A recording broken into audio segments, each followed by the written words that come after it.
Apa saja sih jalur masuk PTN? Yuk kita ulik. Kamu lagi duduk di kelas 12.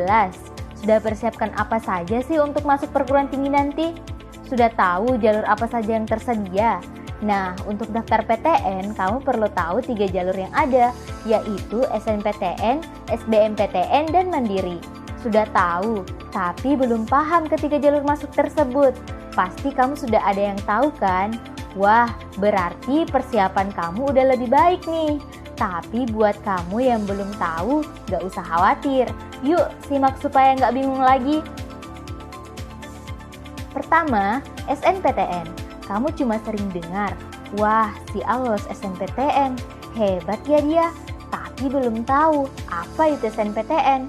Jadi SNPTN, Seleksi Nasional Masuk Perguruan Tinggi Negeri, adalah jalur pertama yang bisa kamu ikuti dan dilaksanakan secara serentak. Kamu bisa ikut jalur ini agar masuk PTN tanpa harus ikut tes tertulis, dengan melihat nilai rapor atau prestasi-prestasi yang kamu raih semasa sekolah, baik itu akademik maupun non-akademik. Jalur ini seringkali disebut sebagai jalur undangan dan diperuntukkan hanya untuk mereka yang lulus di tahun yang sama dengan pelaksanaan SNPTN.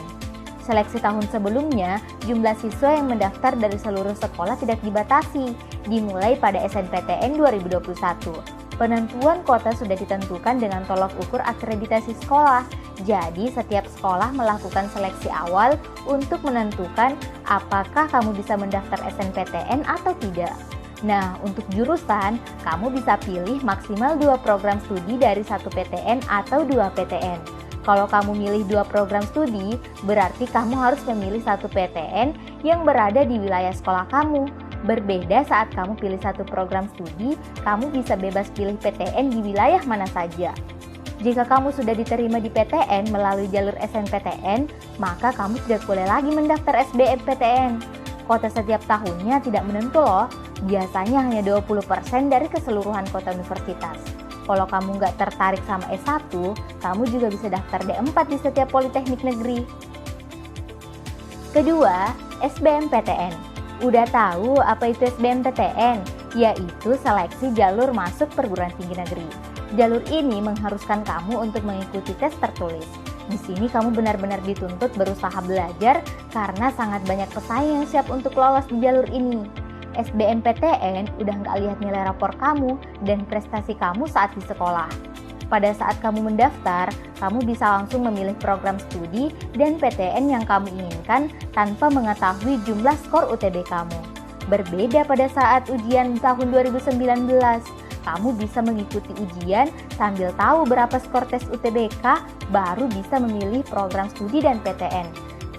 SBMPTN bisa diikuti ujian sampai 2 kali pada tahun sebelumnya. Sedangkan untuk tahun 2021 hanya diperbolehkan 1 kali. Kalau kamu membayangkan soal-soal SBMPTN akan sangat sulit untuk kamu kerjakan, ya kembali lagi sama persiapan kamu. Apa siap untuk bertempur di antara banyaknya teman-teman kamu yang gak mau nyerah? Biasanya materi UTBK ada tes potensi skolastik dan tes kompetensi akademik.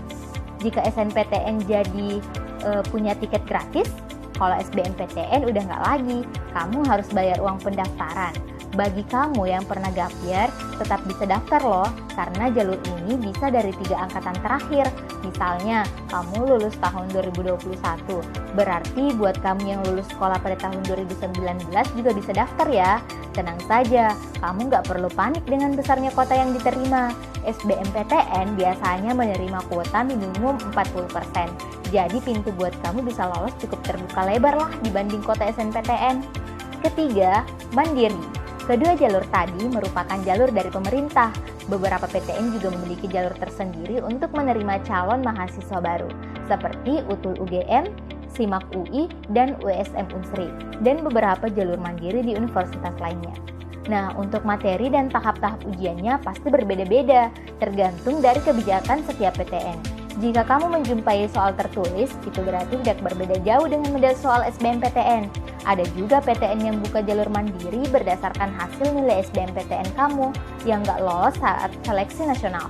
Untuk cutting sendiri tergantung dari kebijakan PTN ya. Itu dia perbedaan jalur masuk PTN, SNPTN, SBMPTN, dan Mandiri. Kalau kamu udah tahu perbedaan ketiga ini, semoga kamu bisa fokus ya untuk mempersiapkan segala hal untuk menjalani seleksi jalur ini. Tanamkan dalam diri kamu kalau kamu harus berani buat nyoba. Kalau nggak nyoba itu berarti kamu sudah gagal. Nggak apa-apa kalau kamu dibilangin ambis. Yang penting kamu selangkah lebih ke depan nyari pengalaman dibanding orang-orang di sekitar kamu yang cuma mau instan tapi nggak mau jatuh bangun di prosesnya. Kamu pasti bisa kok. Semangat ya! Jangan lupa like jika kamu suka, komen dan subscribe serta nyalain tombol loncengnya ya. Sampai jumpa lagi di video selanjutnya.